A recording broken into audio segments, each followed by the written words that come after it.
Hi, everybody. My name is Dr. Bari. I'm one of the functional neurosurgeons here at UCLA. And today we have the pleasure of speaking to one of our clinical trial patients, Mr. Edmondson. How you doing? Good Good to see you. So Mr. Edmondson is our first patient in our clinical trial for targeting the subgenual cingulate cortex, which is a specific area in the brain, in order to treat chronic low back pain. Thanks for joining us today. Thank you. Right. It's been Good to my see you pleasure. again. It's been a while. Been a minute, yeah. How you doing? Doing good now. Good. Yeah. Good. Yeah. Good. So, Mr. Edmondson, we're going to ask you some questions about the trial and your experience with the trial. Do you want to kind of share with us like your story, like how did you develop chronic low back pain? Tell us kind of like your time in the service and then any surgeries you had and what led to the pain. I was in the service from 1991 till 2012. I hurt my lower back in 94, and then I had a back fusion surgery in 2017, plus a microdiscectomy that I had done. And then being in the military, just all the constant running and beating up and everything, it just got worse and worse. And never got any better. With the fusion didn't really help. And then I found out I had 2 herniated discs at the T level, and I went and saw one of your other doctors down here at UCLA, and he got me onto your trial. And then that's where we are today.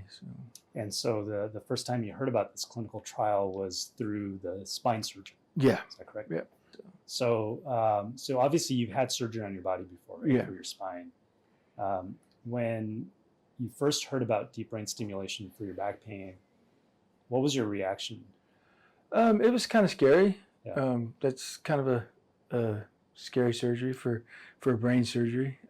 I've had, my grandfather had brain cancer, so I knew about the whole brain surgery thing, but it's different when you're not on the receiving end of it. So it was scary, but I had faith in my doctor, so it was good stuff.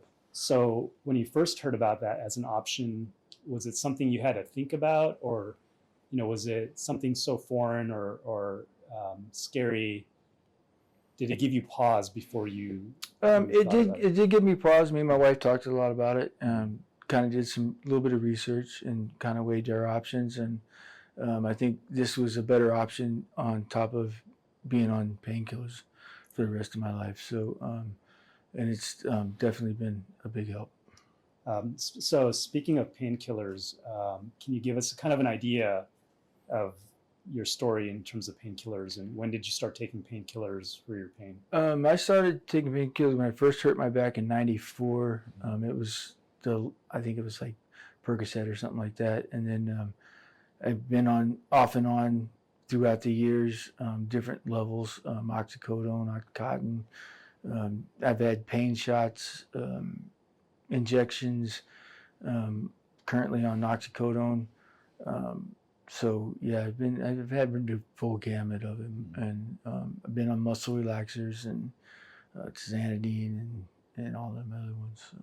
And what has been your overall experience with painkillers? Do you feel like they worked in the beginning and they continue to work, or did you feel like after a while they didn't really? They worked in the beginning, but then after my body got used to them, it just kind of went away. They didn't really, and I didn't want to go down that rabbit hole of trying to take more to compensate for that. So I just kind of really dealt with the pain and just tried to deal with it the best I could. So. And tell us a little bit about the pain itself. Where's your pain, and what kind of activities would you say make your pain worse? It really just anything. At the time, it was just about anything. Doing normal housework, doing yard work. Again, I'm hard-headed, and I would work until I would drop, and so my pain would get to the point where it would hurt my legs. I couldn't hardly walk. Basically, would just want to lay in bed pretty much all the time. So, but yeah, it was a bad go. I couldn't work out, couldn't do any physical activity that I wanted to do. So. Yeah. And I assume you worked out a lot before? Yeah, in the So- military, I was big. I mean, Yeah. that's what we did. We did PT every day, Mhm. and then went to the gym, afterwards to stay fit. So, Yeah. and I couldn't do that after my Right. back stuff. So, Is there like a particular incident that you remember that was particularly bad in terms of the pain? Like an episode that you distinctly remember that was like, wow, I had to think about that one. I didn't have to think too long, but yeah, it was in Iraq. I got blown up. My gear hit my lower back, and I spent 6 months on the fob because I couldn't go anywhere. yeah. Couldn't And walk. tell us for the people who don't know what is a fob. FOB is a forward operating base. It's basically just a camp that we stayed at. That was our staging area. Got it. And so we was on a convoy and got blown up, and it jerked me around and it kind of twisted my back and stuff. So. And how would you say this pain has impacted your social life and your relationships with your family or your friends? It's impacted a lot because I can't hang out, couldn't do things with my family like we normally would. We like to go do things, camping and fishing and boating and stuff like that, and it was hard to do. I still did it, but it was still hard to do, and I paid for it at the end of the day. But at the time, my family, that was my family, so that's Right. what we did. So. In terms of the pain affecting you emotionally, can you talk a little bit about that? Did this produce like a suffering in you or a depression? It made me depressed because I couldn't do what I wanted to do, and I felt like I couldn't support my family the way I needed to support them because I was constantly in pain, and then I was taking, these painkillers to stop it, and Right. so it was just not a good example to set for anybody. So. What kind of things did you try for the pain other than having surgery? What other therapies did you consider or try to alleviate the pain? I had my pain clinic. They gave me epidural injections, a stimulator. Stimulator worked for a little bit, but then it was kind of ineffective after a while. And then I didn't do any chiropractic, but just a lot of stretching and physical therapy, but it really didn't help too much. Did you feel like that process of trying all these different treatments, was it exhausting? Was it like a burden? Yeah, it got exhausting. It got really exhausting. I gave up and just said, well, guess I'm on painkillers, until I found out about DBS. So. Right.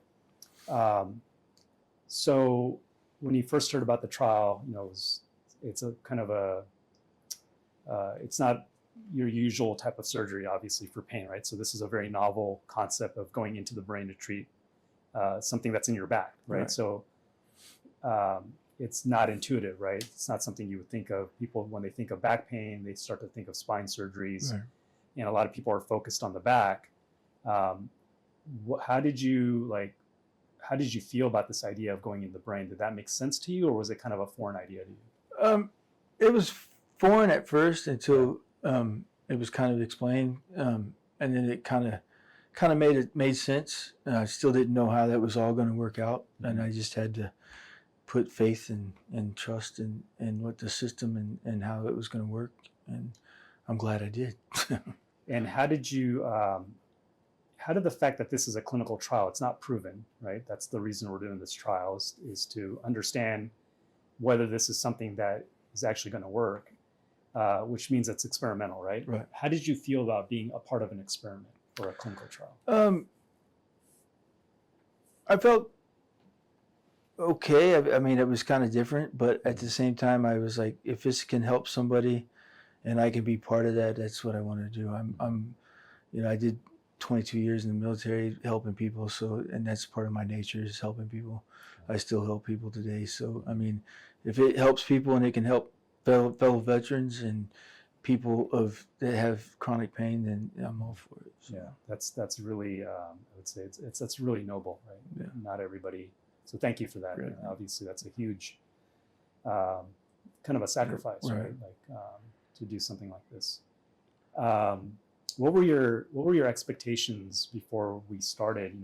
Before surgery and everything, after you had kind of consented to the whole trial, but before we'd actually gone in and done the operation, kind of what were your thoughts and expectations about that?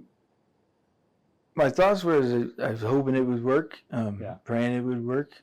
I had faith in you, obviously, and it was just I just kind of put faith into it, really, Yeah. just hoping that it would work. So, Was there a component of fear?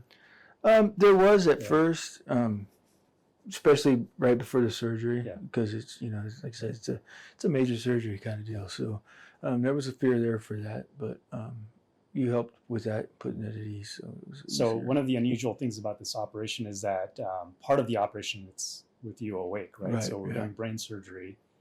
So it's not like the spine surgery where you're asleep the entire time, Right. right? We woke you up in the middle of surgery.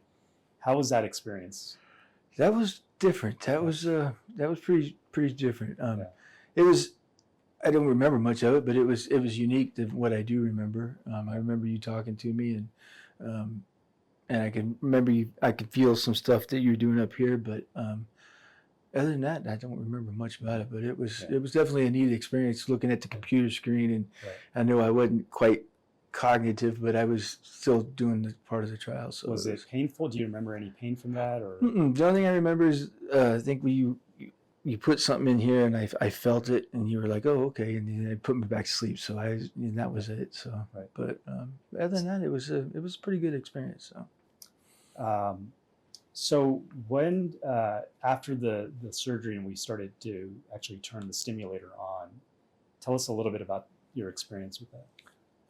It was night and day. I was 300 pounds when we started. When we put it in and first turned it on, I was able to get back into the gym and work out.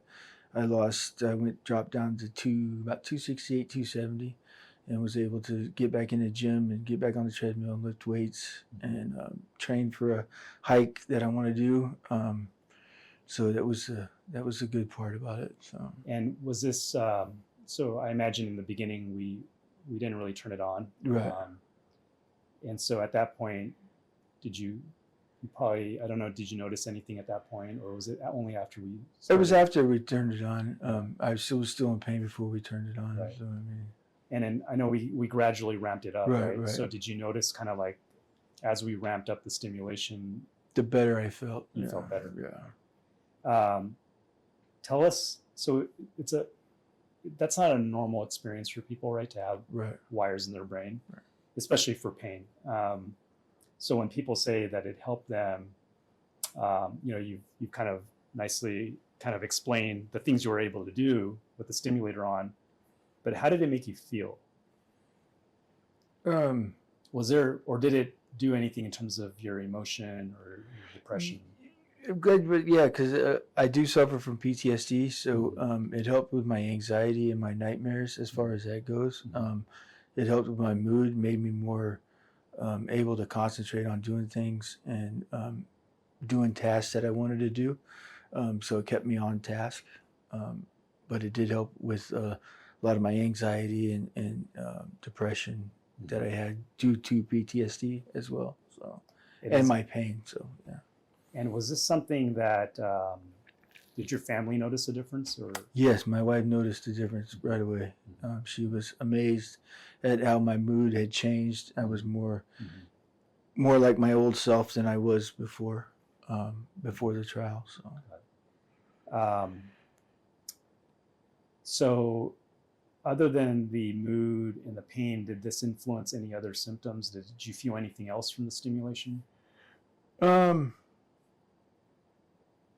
Just more energy. I had a lot more energy, a lot more drive to get back into the gym, be more motivated to do and get more healthier than what I was at the beginning.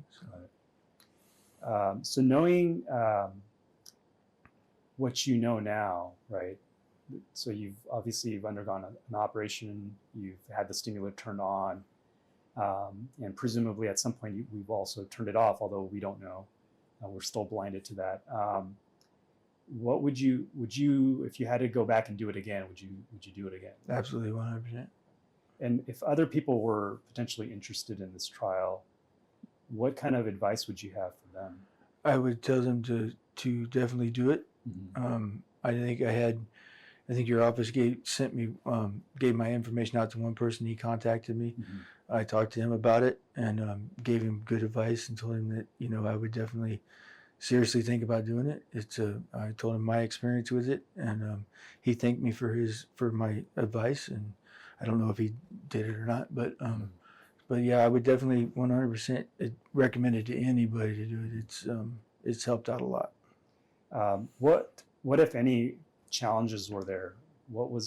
Tell us about like the downsides of being in the trial, because so far, you know, everything sounds pretty positive, but there's always a negative, right? There's always some downside. The downside, I think, would be just not knowing if it's on or off on the double-blind study, and then having to be felt good for that certain amount of time, and then all of a sudden you're in pain again, and it's just I felt kind of disheartened because I was like, man, now I'm in pain again. I can't go to gym. Haven't been in the gym for the last 3 months. Because I've been in so much pain. So that's the downside to it. I mean, you just don't know, and then you get that feeling good, and then all of a sudden you don't feel good again, and it can get kind of hard. But you just gotta think about it and know that you're doing it for the right reasons, and just drive through it. That's great. So what does it feel like? So this is a very novel trial, right? These kind of trials are very unique. We're very fortunate to have received funding from the government, right, from the NIH to do something like this. And so it's not every day that somebody gets to be a part of something like this, right? Where potentially this is a therapy that if it gets to the point where we can prove that it helps people, it may become something more established in the future. How does it feel to be a part of that? Like to be like, I mean, you're like the first one or one of the first people to undergo this. It feels very honored to be part of that, to be part of that, to be able to, like I said, to help people and pave the path forward, to help get this approved, to help people and make it a funded thing. And also, I think it's valuable to get your feedback, right? In terms of what would you do? What's your advice to us? As a neurosurgeon, to the study team or scientists in general, what could we do to make it a better experience or make it better in the future? I really don't have anything. I really don't. You guys are top of your class. Yeah, we didn't pay you. No, that's not paid. I'm saying that from the heart. That you guys are the top of the line. Thank you.